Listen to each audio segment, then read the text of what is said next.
ಎಸ್ಟಿವಿಗೆ ಸ್ವಾಗತ. ನಾನು ವಿಜಯಲಕ್ಷ್ಮಿ.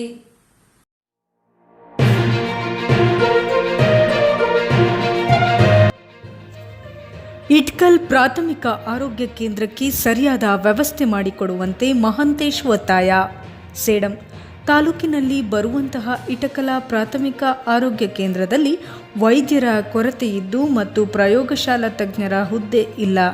ಸಂಬಂಧಪಟ್ಟ ಪ್ರಯೋಗಾಲಯ ಸಲಕರಣೆಗಳು ಇವೆ. ರೋಗಿಗಳು ಪರದಾಡುವಂತಹ ಪರಿಸ್ಥಿತಿ ಎದುರಾಗಿದೆ.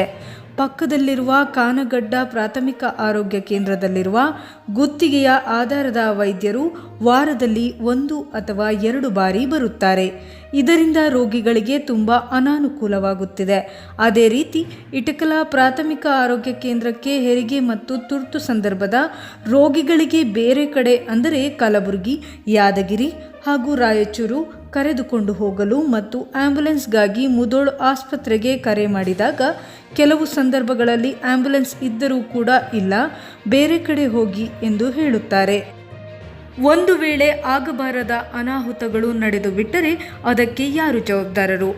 ಆಸ್ಪತ್ರೆಯಲ್ಲಿ ಆಂಬ್ಯುಲೆನ್ಸ್ ವ್ಯವಸ್ಥೆ ಮಾಡಬೇಕು ಹಾಗೂ ಕಾಯಂ ವೈದ್ಯರ ನೇಮಕವನ್ನು ಮಾಡಬೇಕು ಎಂದು ಶ್ರೀಮಾನ್ಯ ಶರಣಪ್ರಕಾಶ ಪಾಟೀಲರು ವೈದ್ಯಕೀಯ ಶಿಕ್ಷಣ ಸಚಿವರು ಹಾಗೂ ಸೇಡಂ ಮತಕ್ಷೇತ್ರದ ಶಾಸಕರಲ್ಲಿ ವಿನಂತಿಸಿಕೊಳ್ಳುತ್ತೇನೆ ಎಂದು ಮಹಂತೇಶ ಸಾಹುಕಾರ ಪತ್ರಿಕಾ ಪ್ರಕಟಣೆ ಮೂಲಕ ತಿಳಿಸಿದ್ದಾರೆ.